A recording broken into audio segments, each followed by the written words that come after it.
Olympian হওয়ার আগে শরণার্থী উইসরার ছিল দুঃসহ জীবন। স্বপ্ন দেখেছিলেন বলেই শরণার্থী থেকে অলিম্পিয়ান হতে পেরেছেন উইসরা মার্দিনি। তবে এই যাত্রাটা অন্য খেলোয়াড়দের মতো সহজ ছিল না তার। অলিম্পিয়ান হওয়ার আগে দুঃসহ এক জীবন পেরিয়ে এসেছেন সিরিয়ায় জন্ম নেওয়া এই শরণার্থী সাঁতারু। ছোটবেলায় পাইলট হতে চেয়েছিলেন উইসরা। 2004 অ্যাথেন্স অলিম্পিকে তার স্বপ্ন বদলে যায়। সাঁতারে কিংবদন্তি মাইকেল ফেলেপসকে পিছিয়ে পড়েও স্বর্ণ জিততে দেখে সাঁতারু হওয়ার নেশা পেয়ে যায় তাকে। আর খেলাটা রক্তেও ছিল তার। বাবা ইজজাত মারদানি সিরিয়ার মিলিটারিতে যোগ দেওয়ার আগে জাতীয় সাঁতারু ছিলেন। পরে জাতীয় দলের কোচ হন। বাবা ইজজাতের কাছে তালিম নেওয়া শুরু করেন বড় বোন সারাহ মারদানির সঙ্গে উইসরা। সিরিয়ার যুব পর্যায়েও খেলার সুযোগ হয় তাদের। আরও বড় স্বপ্ন নিয়ে যখন অনুশীলন চালিয়ে যাচ্ছিলেন তারা, তখনই সিরিয়ার গৃহযুদ্ধ তাদের স্বাভাবিক জীবনকে অস্বাভাবিক করে দেয়।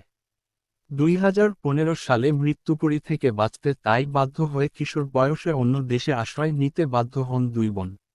জার্মানিতে শরণার্থী হিসেবে আশ্রয় পাওয়ার আগে চোরাপথে পাড়ি দিতে হয় দুর্গম পথ। যে যাত্রার পথে পথে মৃত্যু ছিল তাদের সঙ্গী। অথচ 16 বছর বয়সে মুক্ত পাখির মতো জীবন উপভোগ করার কথা ছিল উইসরার। শুরুটা হয়েছিল ভূমধ্যসাগর পাড়ি দেওয়ার মধ্যে দিয়ে।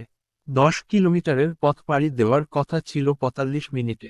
কিন্তু 20 মিনিট যাওয়ার পরে সাগরের মাঝপথে নৌকার ইঞ্জিন বন্ধ হয়ে যায়।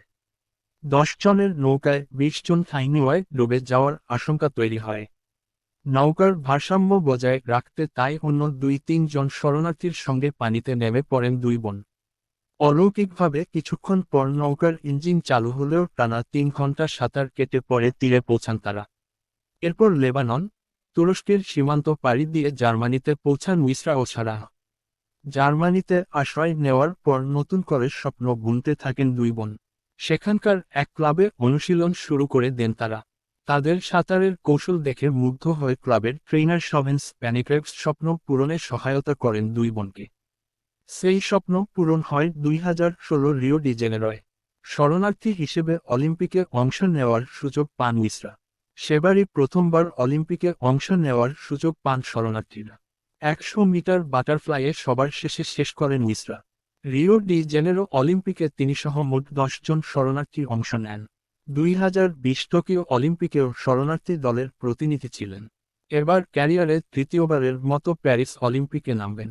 তার সঙ্গে অংশ নেবেন আরও 36 শরণার্থী। বিশ্বের সকল শরণার্থীর কাছে এখন উজ্জ্বল এক নক্ষত্র তিনি। ধৈর্য এবং অসীম সাহসিকতার জন্য জার্মান মিডিয়ার সম্মানজনক পুরস্কার বাম্বি অ্যাওয়ার্ডস পেয়েছেন দুই বোন। ইউএনএইচসিআরের শুভেচ্ছাদূত হয়েছেন উইসার।